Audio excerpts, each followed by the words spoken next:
Hey, I'm Chris, And I'm Natalie, and we're somewhere. south of Minnesota.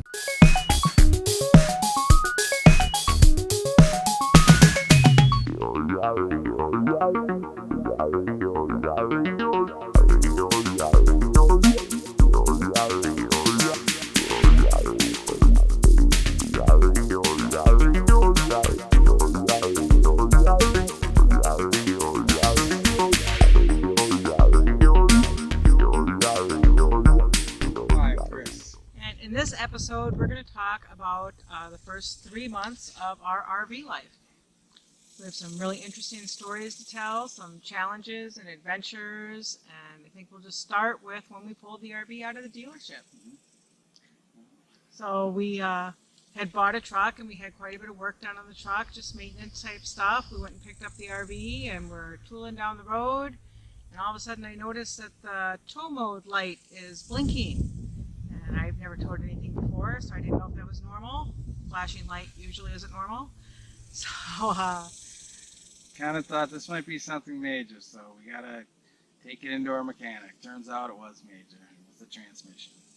So, yep, had to replace the transmission. It was about $4,500. So, we just bought it for 2004 F350 for 11,000. You know, not too bad, but now the transmission's another 4,500. So that's before we even leave. But that's kind of what you expect with an older vehicle, but not maybe.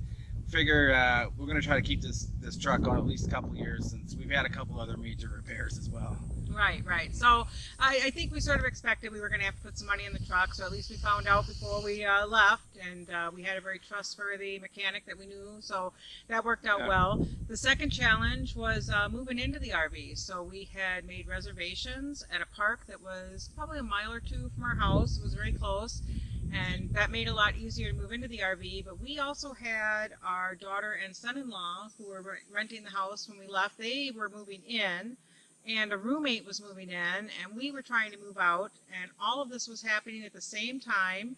Plus the kids were just taking over 2 vape shops, so they had to be on top of those. Yeah. It was quite the transition and quite the orchestrated effort to get everything done. Yeah, there's sort of chaos everywhere because in the midst of all this moving, Natalie's in this room where there's a lot of stuff piled up over a lot of years, and then she fell and she broke her foot. I did, yeah. And so here we are, we're leaving with a broken foot to start off. Yeah, and I could barely walk at all. I knew it was broken really bad, but I'm super allergic to doctors, so I wouldn't go to the doctor. So I just put a brace on it and worked through the pain, and we got everything done though. Yeah.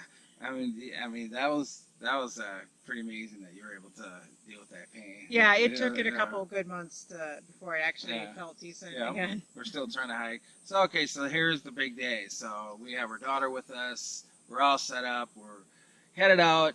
We get about 100 miles, a small town in Minnesota. What's the name of that town? Wade Park. Yeah, not even out of Minnesota. Not even out, and all of a sudden the truck just dies.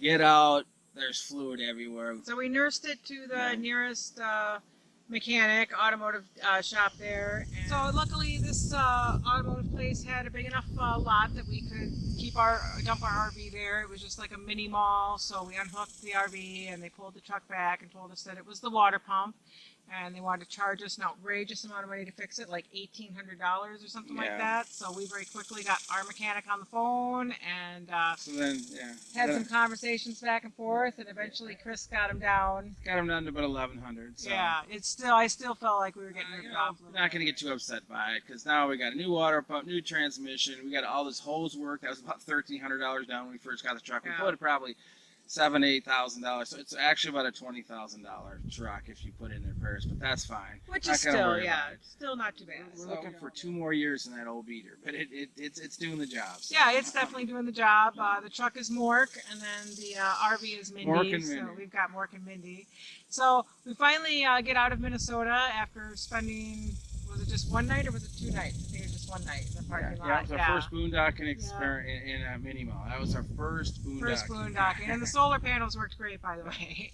So, then we finally get out of the state of Minnesota. We deadhead, what was it, 1,500 miles? Yeah, 1,500 miles. Our first, because we wanted to go to this park called Crescent Bar in Washington. And we thought that that was just our goal was to hit the West Coast. So we just said, and we also were looking to avoid the mountains because we had no experience in towing a fifth wheel, and so we're worried about those 10,000 foot, those. Because I've been through Colorado before, so we try to avoid those, and we did pretty good. We still hit some really, really big mountains. Right. And that was an adventure. It took a lot of practice at getting that momentum up, timing your engine brake so it works properly, and so that was a lot of. It was actually, I thought it was kind of fun, but yeah, we definitely learned a lot on that trip. Yeah. Our first RV park in Minnesota, we had a pull through site, so we didn't have to back up the RV. We were able to pull right through, and park the RV. But our first park in Washington was a back end site, and not only was it a back end site, but it was a super, super difficult back end so site. we get to Crescent Bar. It's on the Columbia River Gorge. It was our very first park. It was incredible. To get to the park, you go through all these apple fields, and there's this really steep, winding road that you have to go down. Really steep to wind down to it. I remember when we were going down it, our trailer came unplugged, and so the brakes were but we didn't realize it, so we were just burning up our brakes. We smell that. Yeah. And then actually one thing we left out is on the way there, the daughter had to go really, really bad, so we had to pull off a small where it was a little turn off. Yeah, a little turn off. Where she had to go, and then what happened when it was a brand new RV. Yeah, brand new RV. We're coming out of this little turn off, I think, this really tight curve, and I don't see this little metal guidepost on the corner, and it raked across our RV, took off one of the trailer lights, and scratched it all up. Yeah. So that's the RV's been on the road less than 2 days. And we've already got to fix that. Yeah. So then, this Crescent Bar was an amazing. Okay, so we get there. Now, neither one of us had ever backed up a fifth wheel before, or maybe just a little bit of practice. Turns out it was our hardest park that we'd been to, our very first one, right? So we gave it a shot. We tried it a couple times. It was pretty tough, and another RVer came over and helped us out. And it even took him a long time. It took him like 20, 25 minutes to get in there. Right, because it was first of all, it was very narrow, and the only spot available, there were two cars at a 90-degree angle, and it was going down a hill, and there was a cliff right on the edge. So you had to get it at exactly the right angle. If you were off by 5 degrees, you had to start it again. So yeah, it was pretty difficult. So we were lucky that somebody there helped us out at the RV park and stuff. And that worked out pretty well. We really enjoyed ourselves there. We didn't do much in the area there. Just still getting used to the RV and living in it. I took a couple bike trips around there. There's a whole resort area there, so I took my bike. I had the GoPro on, but I don't know if I still had that footage, but I biked around there, and that was really, really unusual scenic footage, and never even heard of that area. But it's a big resort apparently right there. So yeah, it was really a nice area. Yeah. When we got ready to leave Crescent Bar, when we were pulling out of there was this little bush, just like your typical cedar bush. It wasn't, big thick branches. I think it was just I was a big driving, and bush. she was guiding me. I was guiding him out, and I seen that the trailer was going to rub against the bush a little bit, but I didn't think much of it. What's a bush going to do? Yeah, a little branch from the bush got caught underneath a piece of the trim, the skirting, and it did some damage there. Yeah, and then when we're pulling out of that park, I'm driving again, and it was labeled, and then at the last minute she goes over like that. So I pulled it to the left. Guess what? We got stuck in the gate, right? Yeah, the gate. We were taking too long, and the gate came down. And it was really narrow gate. We had it really wide, but still. So then we had to get out there, unscrew the gate, pull it out. But that didn't do any damage. No didn't do anything. And luckily, we did have to back up. Luckily, we didn't back up over those. Yeah. I'm sure that park was a little happy to see us go. No. There was not an issue there. Yeah, I mean, it was fun. They were not. They were really nice. So that's bullshit. Okay. So the next park we go to from there is another Washington State park called Tall Chief. That one, describe that one. What do you remember that one? We liked that park. It didn't have a pool or anything that was open because it was off season. Yeah, and we're surprised. This is September, and what did surprise us, the first few parks, most of them, either their pool was just closing at that time period or it already was closed. In the weather was still fine. It was Right, still right. 70s. It was still pretty So warm. we thought a lot of the parks were closing their pool too early. A little They bit should too have early. maybe October, because the pools were fine, and so it's like, well, why is the pool closed? But, Well, and yeah. especially the hot tubs. Tall chief. The virtues of that was a lot of tall evergreen trees. The classic state of Washington look. But It was a beautiful Yeah. park. We didn't have our signal booster yet, so getting signal Yeah. was a little bit of a problem. that one we were only there for 4 days. so. Right. We weren't there for that long. We didn't have our membership upgraded Yep. yet, so all the parks at that Right. point we were just staying. 4 Yep. days. So we had a 1,000 Trails membership, and we upgraded our membership. Now we had to make a decision. We said, what are we gonna do? So we look at the map, and we both decide, hey, let's do the classic 101. We saw all these RV parks right on the ocean, in the state of Washington and Oregon. We said, 5 or 6. Let's do that. Let's and then we'll take 101 all the way down to Let's follow California. it all the way down. Yep. So our next park was Oceana.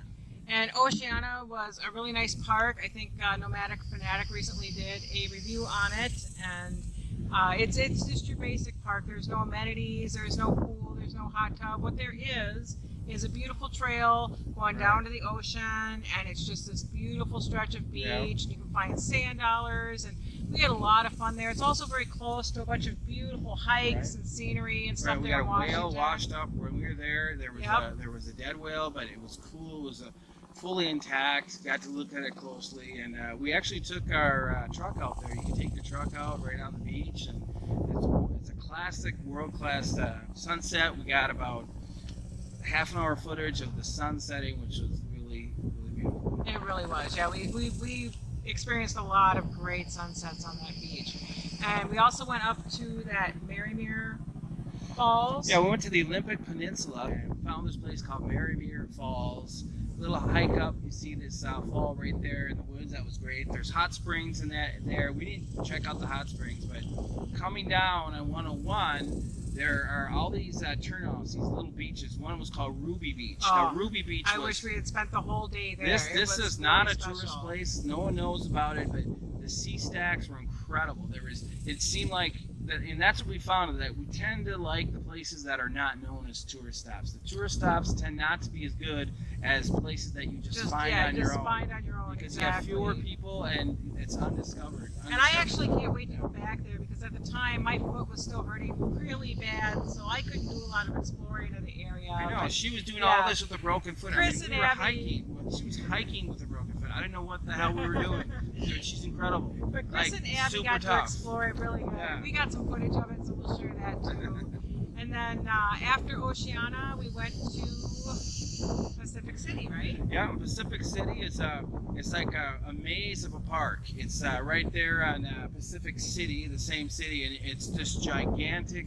It's pretty close to the ocean, but you're going in. It's like these winding trails and one ways, and it's Yeah. you actually could get lost. Hills, everything. in Yeah, that, it took us a couple days to get the hang of the park, Right. but the lodge there was pretty special. World class lodge, gigantic 3-leveled lodge. Yeah, piano right there, and just like a old school lodge feel. So that's Right, cool, right. yeah. And again, like Oceana, there was a trail that you could walk down to the ocean, and the beach was amazing. It was one of the first parks that we went to where we had absolutely no signal. Right. And even the Wi-Fi at the lodge was too weak for Chris to work with, so every day we had to drive into the city, Pacific City, and in order to Right. get Wi-Fi. So And that that Chris was could a work. really cool city. There were these little coffee shops. I just worked out of the coffee shop, and it seemed like a tourist town. You'd see, I don't know, it seemed like surfers and different, hipsters Right. were coming. They had kind of a hipster vibe, and it was a really cool place to relax. It was a really cool place. I really liked it there. And being in Yeah. Oregon and just sort of trying to blend in, and marijuana is legal there, so we sort of partook in that a yeah, little bit. Yeah, back when we were younger, we used to smoke. I kind of stopped cold turkey. So did you. Yeah, So me we too. stopped Neither one of us for had a long smoked time, but since we were occasionally I kids, will smoke occasionally. But the thing is, not very often. We're in Oregon, and the prices were ridiculously Yeah, cheap. amazing. We won't say, but just Yeah, ridiculously it was cheap. really, really cheap. And it sets that when you go in these places, it's just really unique to go into a place. And I think it was just sort of Yeah. on our bucket list, being that it was Yeah. something that as kids we were always worried about getting in trouble for and everything. It was just sort of on my bucket list to be able to walk into a store and say, "Hey, I'd Yeah. like to buy some." And, And yeah, it was a good so experience. if you're into that, the best place to be Oregon. Oregon, yeah, definitely. Definitely. So then after Pacific City, we went to South Jetty. And South Jetty's another Oregon. That's another one right on the coast. That's right near the big city is Florence. Now Florence is kind of well known, and Florence has a river called the Suislaw River, and that river goes right through Florence. And Florence is a beautiful town. It was just gorgeous. So many different unique shops and a lot of seafood. Really, and right on the neat. river. And so- great people in the area. Yeah. And fortunately, we had just upgraded. We were tired of the 4-day thing, so we had upgraded to the Elite Basic, I think, or something like that with 1,000 Right. miles. So now we can stay at parks for 21 days. And so we were able to stay in South Jetty for 3 weeks, and we really, really Yeah, appreciated and that. so we were at a restaurant and we're just eating, waiting for our food. I decided I want to go out to vape, so I go out. There's a dock connected to the restaurant, so I walk on the dock. People are out there. I go, what are they doing? Fishing? They're crabbing. So struck up a conversation with this woman. It's just, hey, why don't you guys come crabbing with us? So the next day, her name is Susie Hypes. We met her down there, and they basically taught us how to crab, and we got a bunch of fresh crab. We went to their house, and that was great, right, hon? It was really, really special. I can't think of her husband's name offhand, but they were just incredible people, super hospitable.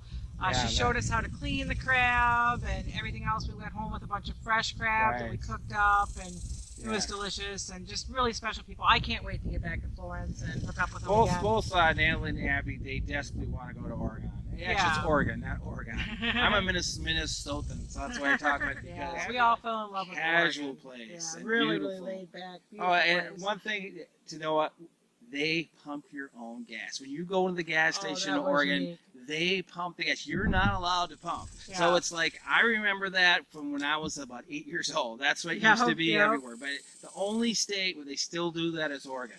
They'll check your oil, everything. You get it all for free. Just pull in, and it's standard. Yep. That's pretty cool. Yeah. So then we left South Jetty and we headed for California. And the trip was a little bit too long to make in one day. Even if we left super early in the morning, we weren't going to make it to the San Benito RV park in California that we were going to next before dark. So what we decided to do was boondock midway. That night we left in early afternoon, and then that night we were going to stay in a little boondock spot that I had found on Campendium. I had researched it, and just spend the night and then get up in the morning and be at the San Benito Park, mid-afternoon or early afternoon. And quite the scare we had there. We pulled off, and we got there a little late because we were putzing around, whale watching on the ocean and stuff like Oh, yeah, that. I remember the whale watching. Yep. And then we got there a little late. It was already dark. It was very hard to see the pull-offs and stuff. So Yeah, it we was- just came to the first one. I was like, this is good enough. Let's park it and sleep. And we actually videotaped the story with our Yeah. daughter Abby and what happened there. So And we'll roll that now. yeah, roll the footage now. So we pull up in the spot, and we're all sitting around. Everybody goes to bed. And at about 11:30, Abby, Abby, you should tell them. Well, I was making my bed because I was really hot, because we always have the heat on blasting in our RV for some reason. And I was making my bed on top to sleep by the window, and I had my window open, and I had turned my light on, and someone must have been walking around outside with their flashlight, because all of a sudden I hear hello. Oh, I go hello, and he goes, this is not an RV camp spot. And I'm thinking, well, must be like a ranger or a cop, because he's shining his flashlight like right at my face, so I cannot see who is shining their flashlight at me. I didn't say much. I just said, okay, I'll go let my parents know right away. And he left, and he didn't come back. I mean, we saw him in his truck down by his camper. He had a camper probably about 300 feet away from ours, and he's telling us that this isn't an RV camp spot. So we all go to bed, and then in the morning, Mom has to talk to this guy. All right, so yeah, we all went to bed. I knew I wasn't going to try and pull our RV. We have a 42-foot fifth wheel, so I wasn't going to try and pull this out of a road that I can't see on. Yeah, There's no lights or anything. So we were debating, is this a park ranger? Is this a cop? Who would use a flashlight in the middle of the night and say this is not an RV campground? So we're thinking, should we leave or if it's not a cop, why would a random guy do that who's camping himself? So it's a little bit, we were debating. It was kind of, to be honest, we were a little stressed out because it's odd. Right. And then, so I thought, maybe we should get the hell out of here. But then we couldn't. It was dark. One guy, and I said, he's going to come back and he's going to pound on the door. That's what I said. He'll come back in a couple hours. Well, in the morning, we're hanging around. Boom, there's a pounding on the door. So I rush out there and I say, hey, what the hell's going on? And the guy's walking away. And then Natalie says, I'll deal with this. I'll talk him and calm him down. Then you can tell him. All right, so I go out there, and like Chris said, he was walking away, and I just simply said, what's up? And he says, you can't camp here. There's RV parks all around here. And I explained to him that, we weren't camping. We had just pulled over to get some sleep for the night. We were en route to a campground, and he got, very short with me, very rude with me. I wasn't sure, we have a pretty big rig, so I wasn't sure if there was a place up this road where we were going to be able to turn around at. So I simply asked him, do you know if there's a place up the road where we can turn around? He got very short with me. He's like, I don't care. You just can't camp here and all of this. So I basically told him he was an idiot. Thanks for the help. And we we didn't rush like out of there drastically. We got our stuff together and, made sure everything was good. Pulled our slides in. The weird thing it worked out okay. I think he was just somebody who didn't want to be. Yeah, he was camping there himself. So I think he just ridiculous. didn't want to be bothered. But so that was our first experience. We did not get a good night's sleep. So that was quite the experience. It was a little threatening, but not. I don't think it was super dangerous. I think maybe he was just up to something he didn't want anybody to know about, or I don't know what was going on. He had a there. camper too, and he was just Yeah, it's a lot of things Just it was we thought interesting, maybe, yeah. but it was weird. And so that was our it was actually our second because we boondocked when the truck broke down. But that was our first experience of a researched boondock spot from Camp Hendium that we were going to try out. It was a great spot. Yeah, so then we went to San Benito, and that we have footage driving into that park, and it was a beautiful, big park. Yeah. There was a lot of wildlife there. We had the magpies and the deer. You can't feed them there, but you had a lot of. Yeah, it was. And there were pigs and rabbits and tons of wildcats. Trails right out of the park. You don't have to beautiful walk far, trails. you know. Yeah. That was a lot of amenities, nice lodge, couple pools. And they had an adult pool and an adult hot tub. We think we really appreciated that, having someplace quiet to go and swim. And yeah, that was really, really nice. So when we were in San Benito, we took 2 trips to Monterey, right on the coast. Monterey Bay, yep. We wanted to go to Monterey Bay. We wanted to check out the world famous aquarium. So we got we really enjoyed that. And then that's known as a town. It's kind of a famous town where writers used to go to. So it's got a lot of old school charm, a lot of history there. Right now, it's just really tourist. I think it's a pretty rich place now to live, but that was I don't know, that beautiful architecture and it really was. And, it was just a beautiful city. Yeah, so that's kind of the richer part of California. But nice. Yeah. So. We visited Monterey Bay, and other than that, we sort of got a little bored with San Benito. I don't know why. It was a beautiful park. Oh, there was a Halloween party. They had live music, a great band. Yeah, we have some footage of it that. had California vibe, so we got footage of the band. That was cool. And the only California, it's been said a million times before, but it's expensive. It's a lot more expensive. The gas we were was finding $1 more, yeah. $1.50 more. Gas, food, propane, everything was us so. more. That was an issue. Is that really? It's like we were going to spend a lot of time in California, but we thought it was like too expensive for us. And we were already blowing the budget out of the water with the kiddo and doing all these things and the gas and so we headed for Arizona. Headed to Arizona, and our first boondock in Arizona because we couldn't make it all the way from San Benito to this really fancy resort in Arizona. So we had a boondock, and of all places, we boondocked in Quartzsite. Yeah, I really liked Quartzsite a lot. I see what the charm is about it. We had a great time there. Yeah, we saw the quartz, we saw the rocks, and we had a little incident where it was our first time using our generator, and this kid kept coming by. Finally, he was saying, that generator's a little loud. And he wasn't rude or anything, but it was like I kind don't of think an he was complaining issue. about it because nobody was anywhere near us. But it was So. weird that he was talking about it. Right. I mean, Yeah. it was upper 80s. It was super hot. We were running it all day to keep our air on. And, I don't know. He It's was a just big, saying, loud. You're saying, well, that's generator, kind of a big generator you got there. And I said, hey, well, that's why we've got it. We wanted Yeah, a big we wanted a big generator. generator.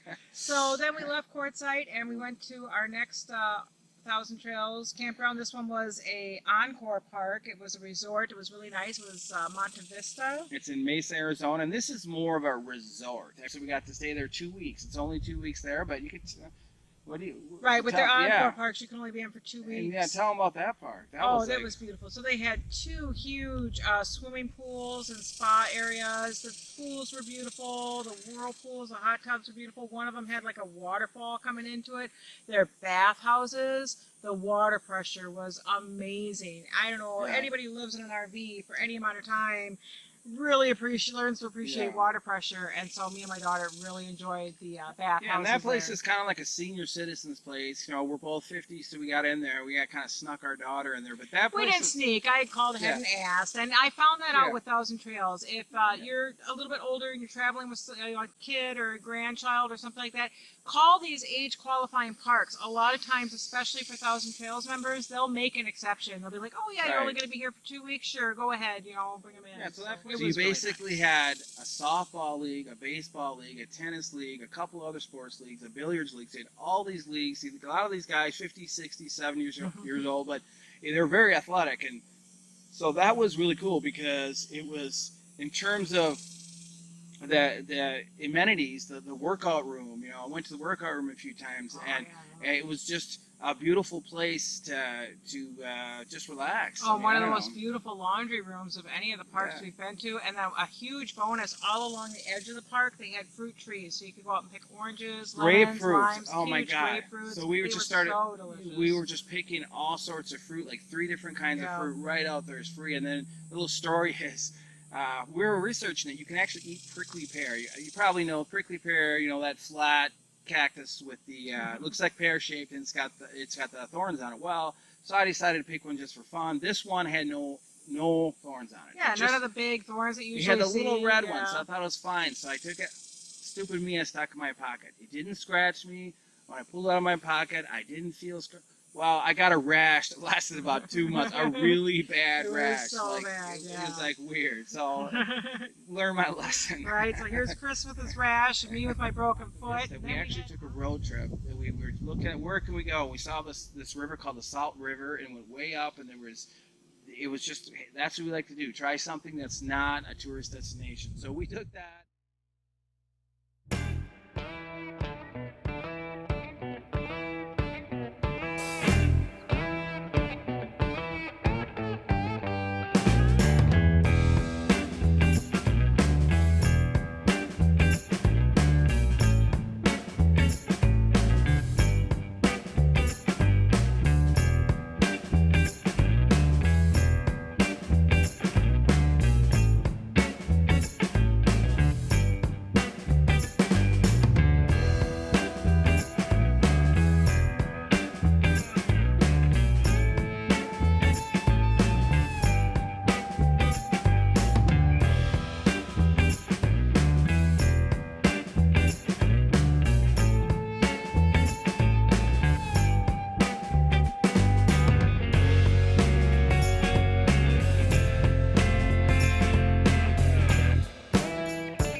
So you had the cactus, and you had this river, and it was this really cool view. And then we, drove up to the big dam they have there, Yeah, and then we drove. But that was, that drive was so yeah, amazing. you're right, and that's something that you're not gonna find in a tourist book. We just we're just gonna Right, try right. this. So. And then we also did some hiking while we were at Monte Vista, and it was called the Lost Dutchman. The Lost Trail. Trail, yeah. And it went up to a mountain, the base of a mountain, and we had a lot of fun there. We didn't get And to the top, but we got enough to see a tarantula. So we Right, saw right. this- On the way back, we So, ran and into a Natalie touched it. tarantula. This amazing tarantula. So that was. I had to touch yeah, it. yeah. But that was, that was what we went up there to find the tarantula. Yeah, yeah. So that was a lot of fun. Right. Then we head onward to Texas, and we ended up at Medina Lake Campground. It's a super rustic campground, but we love it. It is beautiful. The sites are so private. You feel like you're camping alone out in the woods. Right. Very, very secluded, private sites. And at the time, they were remodeling their pool, and so we didn't have no pool or hot tub there. It was all down for the winter. But we really liked Medina Lake. It's a beautiful. Medina, it's very dark. Like at the night, in a lot of these parks, you can still kind of see they're there. It was pitch dark. So it's very, very secluded. It's right. Medina it's right on this gigantic lake, which they made out of a dam of the Medina River. So it's this gigantic lake. It used to be a resort town, but the lake goes up and down. So sometimes it becomes a ghost town. Yeah, and there's But some it- interesting history there too about the Yeah. house and the families that used to live there. Right, And but it had for some reason that's the one we like the best. They had the lake you can always walk, but the thing that it's mostly known for is there's thousands of deer. And they're tame deer. everywhere. They're And very tame. Yeah, you can get 40 touch 'em. deer, Yeah. 40 deer in front of you, and there's just, if you like deer, this is the place. And Yeah, they let you feed them there. They even Yeah. sell deer corn for you to feed to them. So yeah, you can sit and I'd love to go out in the morning and throw them some corn, sit out there with my cup of coffee Oh, and yeah. watch them. Yeah. With time, we'll be spending a lot of time at Medina Lake because shortly after we arrived in Texas, we went to work in the oil fields, and that was right after Thanksgiving, and that was our 3 months of RVing, and then we spent the winter doing the gate Yeah. guard. 4 or 5 months gate guarding. Yeah. And so because the gate guard area is south of San Antonio, it's Cotulla, Dilley, Parasol, Texas. We got our little kitty. That's what we named her, Cotulla, because we got her in that area, a little south. But so we spent a lot of time there. So whenever they would have jobs for us, once in a while there'd be gaps where they wouldn't have jobs. The closest park was Medina. So we'd we always just go run back there. In And our it turns next out- episode, we'll talk a lot about that, about gate guarding and how we spent our winter and how that all works and how we researched that job and why we did it. So we really appreciate you tuning in and watching these episodes with us. And we hope you'll like and subscribe. And then if you want to know when we drop our next video, just hit that notification bell. Yeah. Thanks a lot. Adios, amigos. Let's hit the pool.